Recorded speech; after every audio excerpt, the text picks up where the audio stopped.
kabarnya hari ini? Baik Ibu. Semuanya sudah masuk semua? Alhamdulillah udah Bu. Alhamdulillah. Ya, sebelum kita memulai pembelajaran pada siang hari ini, alangkah baiknya kita membaca doa terlebih dahulu. Baik teman-teman semua, sebelum kita mulai pelajaran, alangkah baiknya kita berdoa dulu, berdoa dimulai. Berdoa selesai. Ya, baik. Terima kasih ya Eca sudah dipimpin teman-temannya untuk membaca doa. Nah, sebelumnya kan kita sudah belajar mengenai ekosistem. Nah, di ekosistem itu terdapat beberapa keanekaragaman hayati seperti tumbuhan, hewan, kemudian ekosistemnya. Nah, sekarang kita akan mempelajari keanekaragaman hayati. Nah, sebelum itu Ibu mau menyampaikan tujuan pembelajaran kita hari ini. Yang pertama itu kita akan mempelajari apa itu keanekaragaman hayati. Kemudian yang kedua kita akan mempelajari tentang tingkatan-tingkatannya. Nah, yang ketiga kita akan mempelajari upaya-upaya yang dapat melestarikan keanekaragaman hayati yang ada di Indonesia.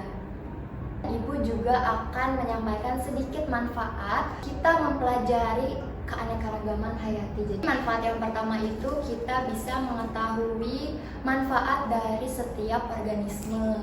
Yang kedua, kita bisa mengetahui adanya ketergantungan antara satu makhluk hidup dengan makhluk hidup yang lainnya. Dan yang ketiga, kita bisa mengetahui ciri-ciri dari setiap organisme yang ada di bumi ini. Nah, selanjutnya kita tadi kan sudah berbicara mengenai tumbuh-tumbuhan, hewan. Nah, kita di sini Ibu ada sebuah motivasi dari si pohon pisang. Nah, jadi motivasi dari pohon pisang itu walaupun dia hidupnya sekali, tapi dia memiliki banyak manfaat. Nah, kita sebagai manusia, kita itu harus memiliki banyak manfaat seperti pohon pisang ini. Nah, kemudian di sini kita akan membahas apa itu keanekaragaman hayati. Jadi, keanekaragaman hayati itu keberagaman yang ada pada makhluk hidup, baik itu hewan, kemudian tumbuhan, seperti itu.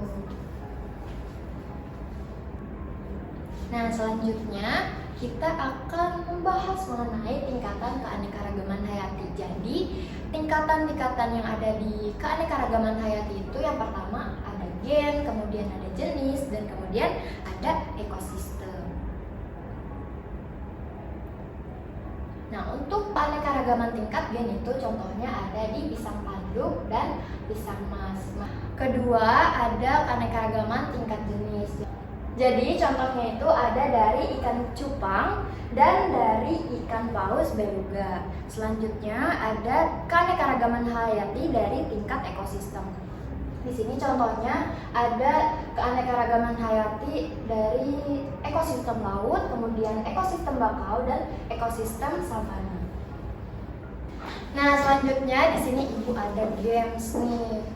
Kalian bisa nge-scan ini atau salin linknya kemudian dibuka di Google atau di Safari. Nah, jadi sebelum memulai gamenya, Ibu akan menjelaskan terlebih dahulu. Jadi kalian ini akan memasangkan hewan-hewan di sini yang sudah Ibu jelaskan tadi persebarannya, kemudian akan dipasangkan ke wilayah persebarannya.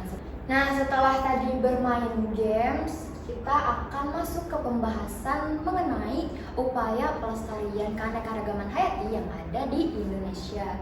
Nah, apa saja sih upaya-upayanya? Jadi yang pertama itu kita bisa mendirikan yang namanya hutan lindung, kemudian cagar alam, taman nasional, kemudian juga bisa melakukan yang namanya kultur jaringan dan cloning.